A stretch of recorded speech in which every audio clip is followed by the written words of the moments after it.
यूं तो श्री कृष्ण भगवान की कई गोपियां हुआ करती थी, लेकिन श्री कृष्ण के प्रति मीरा के प्रेम के कुछ अलग ही मायने थे।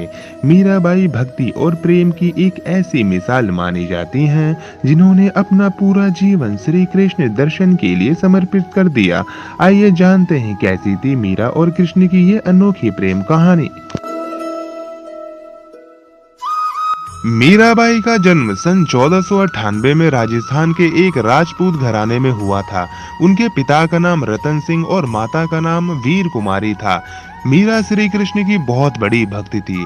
जब वह 4 वर्ष की थी तब उन्होंने अपने घर के पास हो रहे एक विवाह को देखकर बेहद मासूमियत के साथ अपनी माँ से पूछा था कि प्यारी माँ, मेरा दूल्हा कौन होगा। मीरा के इस सवाल पर उनकी माँ ने मुस्कुराते हुए श्री कृष्ण की मूर्ति की तरफ इशारा करते हुए कहा था कि मेरी प्यारी मीरा, श्री कृष्ण तुम्हारे वर होंगे।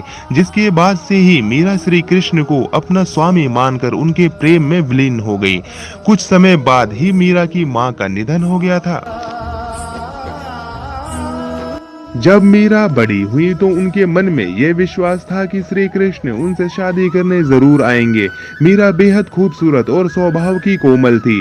वे बहुत सुरीली आवाज में गाना गाती थीं, लेकिन मीरा की शादी मेवाड़ के महाराणा सांगा के पुत्र राणा सांगा से हुई। मीरा यह शादी करना नहीं चाहती थी, लेकिन परिवार के जोर देने पर उन्होंने यह शादी की।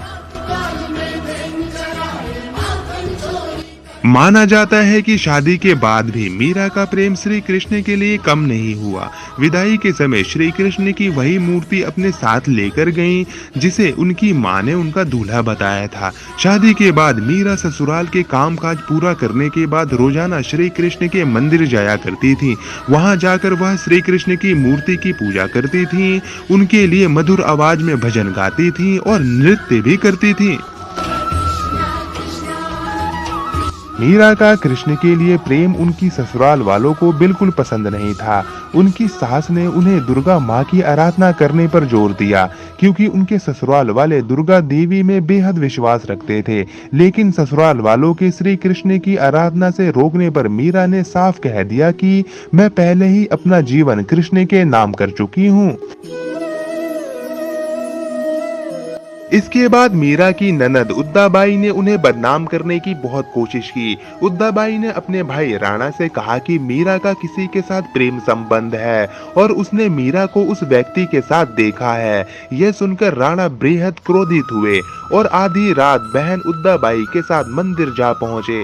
मंदिर पहुंचकर उन्होंने मीरा को श्री कृष्ण की मूर्ति के साथ अकेले ही बातें करते हुए देखा।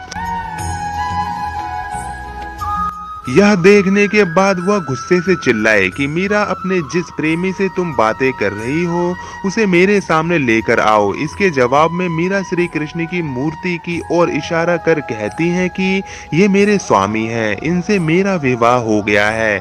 यह सुनने के बाद राणा का दिल टूट जाता है, लेकिन फिर भी वह पूरी श्रद्धा से अपना पति धर्म निभाते हैं और आखिरी सांस तक मीरा का साथ देते हैं।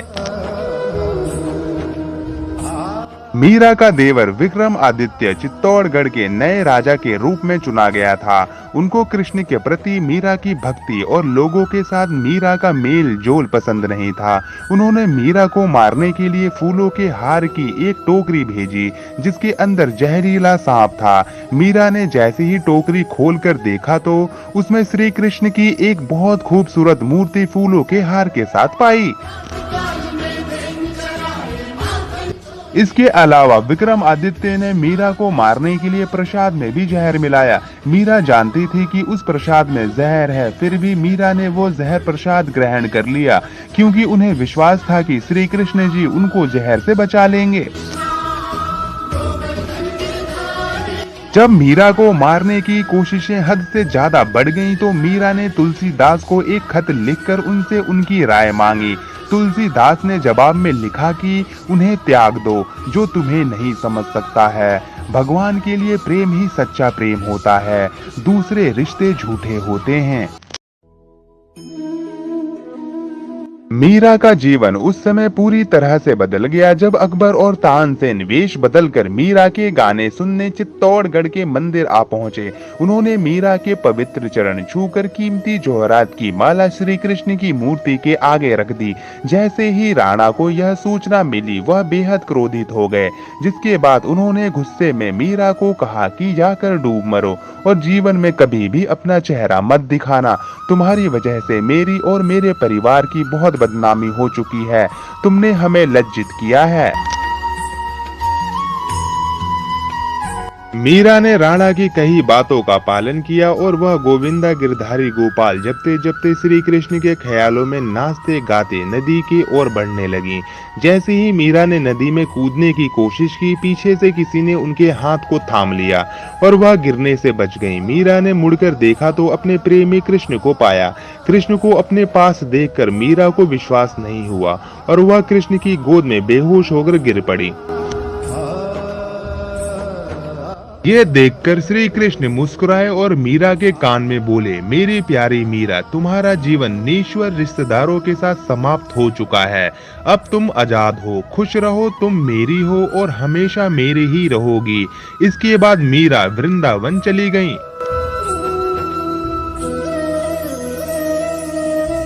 मीरा के वृंदावन चले जाने पर राणा वृंदावन आकर मीरा से माफी मांगते हैं और अपने साथ चलने को कहते हैं, लेकिन मीरा साथ चलने से इनकार कर देती हैं कि मेरा जीवन श्री कृष्ण से जुड़ा है। यह सुनने के बाद पहली बार राणा श्री कृष्ण के प्रति मीरा के प्रेम की भाव को समझते हैं और वृंदावन से लौट जाते हैं। लेकिन कुछ समय बाद मीरा भी मेवाड़ लौट आती हैं और अपने पति राणा से विनती करती हैं कि वह उन्हें श्री कृष्ण के मंदिर में रहने की अनुमति दें।